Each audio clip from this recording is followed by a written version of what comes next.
विद्यार्थी मित्रांनो, सुस्वागतम। मी प्राध्यापक महावीर तरकार, पाटपनाळे एज्युकेशन सोसायटीचे न्यू इंग्लिश स्कूल व कनिष्ठ महाविद्यालय पाटपनाळे या प्रशालेत कनिष्ठ महाविद्यालय विभागात इतिहास विषयाचा अध्यापक म्हणून काम करीत आहे। विद्यार्थ्यांनो, आज आपण इयत्ता 12वी इतिहास विषयातील 6व्या प्रकरणाचा आढावा घेणार आहोत। या 6व्या प्रकरणाचं नाव आहे वसाहतवादाविरुद्ध भारतीयांचा संघर्ष। या प्रकरणामध्ये आपण यापूर्वी 2 भाग पाहिलेले आहेत। आज आपण व्हिडिओ भाग 3 पाहणार आहोत। वसाहतवादाविरुद्ध भारतीयांचा संघर्ष हे जे प्रकरण आहे, या प्रकरणातला व्हिडिओ भाग 3 आपण या ठिकाणी पाहणार आहोत। त्यामध्ये उपघटक क्रमांक 3 म्हणून 1857च्या स्वातंत्र्य लढ्याचे नेतृत्व याविषयी आपण माहिती पाहणार आहोत। या पूर्वीच्या भागात आपण 1857च्या स्वातंत्र्य लढ्याची कारण कोणती होती, त्या कारणांचा आढावा आपण घेतला। या 1857च्या स्वातंत्र्य लढ्याचे नेतृत्वाविषयी माहिती घेत असताना या स्वातंत्र्य लढ्यालाच 1857चा उठाव असेही म्हणतात, 1857चे बंड असेही म्हणतात। वेगवेगळ्या इतिहासकारांनी वेगवेगळी मतं या संदर्भात व्यक्त केलेली आहेत। त्यामध्ये सर्वसाधारणपणे 1857च्या उठावाला किंवा स्वातंत्र्य लढ्याला सुरुवात कशी झालेली होती किंवा त्याची कारण कोणती होती हे आपण पाहिलेले आहे। त्यामध्ये बराकपूरची जी छावणी होती, त्या बराकपूरच्या छावणीतून खऱ्या अर्थाने या उठावास सुरुवात झाली असं म्हटलं जातं।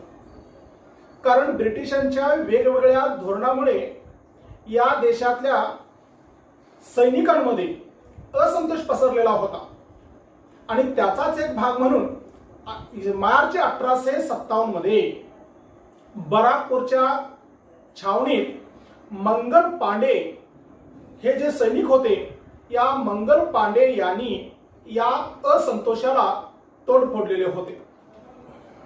त्याबद्दल मंगल पांडेंना पकडून त्यांना फाशीची शिक्षा देण्यात आली। त्यामुळे भारतीय सैनिकांमध्ये, हिंदी सैनिकांमध्ये खूपच असंतोष पसरलेला होता।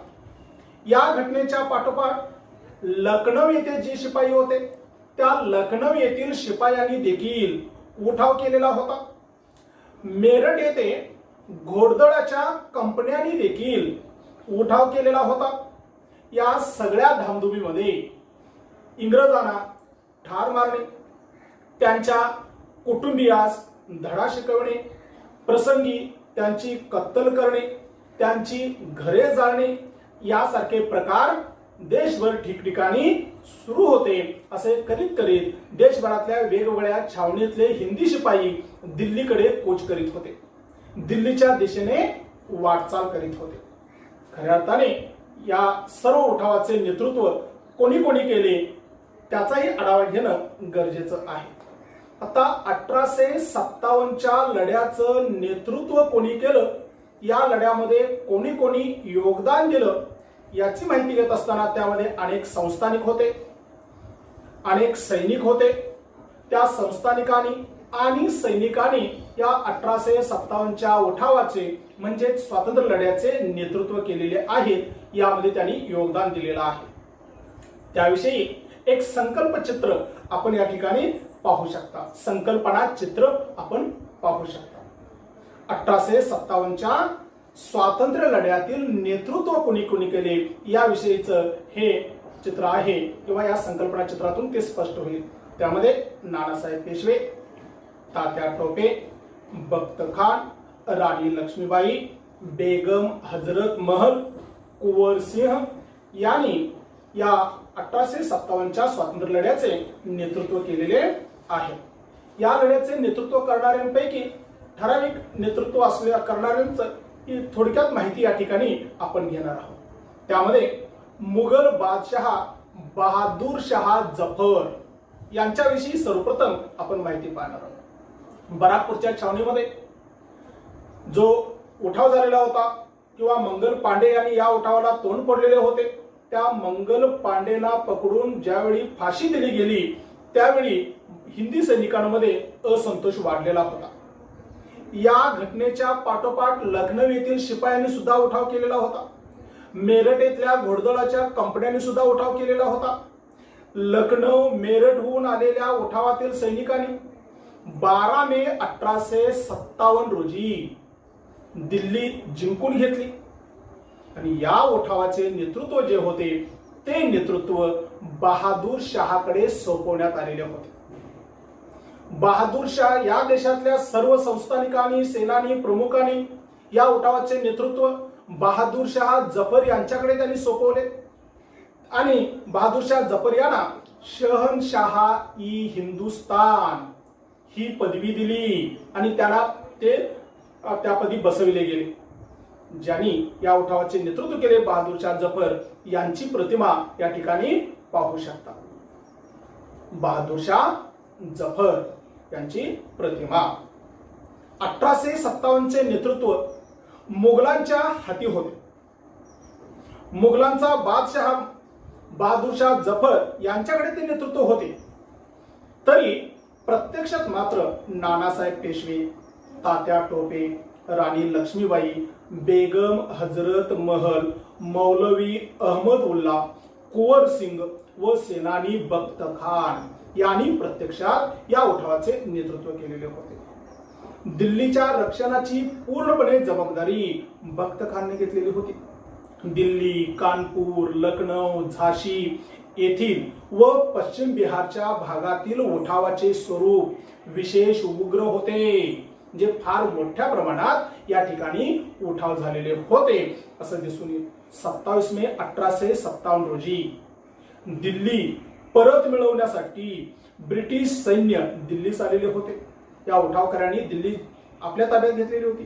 ती दिल्ली पुन्हा आपल्या ताब्यात घेण्यासाठी इंग्रजांचे सैन्य दिल्लीमध्ये आलेले होते. दिल्ली आपल्या ताब्यात घेण्यासाठी इंग्रजांनी आपली सर्व शक्ती पणाला लावलेली होती. या युद्धामध्ये ब्रिगेडियर जॉन निकोलस हा मारला गेलेला होता. सर जॉन लॉरेन्स व शीख फलटन यांच्यामुळे दिल्ली इंग्रजांनी जिंकून घेतलेली होती. ब्रिटिश जनरल हडसननी बहादूर शाहास अटक केली आणि ब्रह्मदेशातील रंगून या ठिकाणी बहादूर शाह जफर यांना पाठवले गेले आणि त्याच ठिकाणी इसवी सन 1862 मध्ये बहादूर शाह जफर यांचे निधन झाले असं आपल्याला दिसून येईल. त्यानंतर या उठावाचे नेतृत्व करणाऱ्यांपैकी, योगदान देणाऱ्यांपैकी आणखी एक नेतृत्व होतं ते म्हणजे कुंवर सिंह यांच्याविषयी माहिती घेत असताना पश्चिम बिहारमधील जमीनदार कुंवर सिंह यांच्या नेतृत्वाखाली संस्थानिकांचा उठाव होता. कुंवर सिंह हे एक मोठे जमीनदार होते आणि त्यांनी या उठावाचं नेतृत्व केलेलं होतं. पश्चिम बिहार मधून त्यांचं नेतृत्व होतं. कुंवर सिंहाला झारखंड मधील हजारीबाग, ओडिशातील देवगड, संबळपूर येथे उत्तम प्रतिसाद मिळालेला होता आणि त्यामुळे त्या परिसरामध्ये उठाव उग्र करण्यास, त्याची तीव्रता वाढवण्यास त्यांना यश आलेलं होतं असं आपल्याला कुंवर सिंह यांच्याविषयी माहिती घेताना दिसून येईल. त्यानंतरचं नेतृत्व म्हणजे नानासाहेब पेशवे यांनी केलेलं होतं. नानासाहेब पेशवे यांच्या नेतृत्वाविषयी या ठिकाणी आपण माहिती पाहणार आहोत. नानासाहेब पेशवे यांनी कानपूर या ठिकाणी या उठावाचं नेतृत्व केलेले होतं. इंग्रज सेनापती हॅवलॉक हे कानपूरमध्ये दाखल झालेला होता. इंग्रज सेनापती हॅवलॉक हा कानपूर येथे दाखल झालेला होता. तेव्हा नानासाहेब पेशवे व तात्या टोपे यांनी कानपूर स्वतःच्या ताब्यात ठेवण्याचा प्रयत्न केला, पण तो प्रयत्न यशस्वी झाला नाही असंही आपल्याला दिसते. याचे नेतृत्व ज्यांनी केलेलं होतं नानासाहेब पेशवे, त्या नानासाहेब पेशवे यांची प्रतिमा या ठिकाणी पाहू शकता. नानासाहेब पेशवे यांची प्रतिमा म्हणजे या ठिकाणी नेतृत्व केले, त्याने आटोकाट प्रयत्न केला, मात्र त्यांना त्यात यश आले नाही.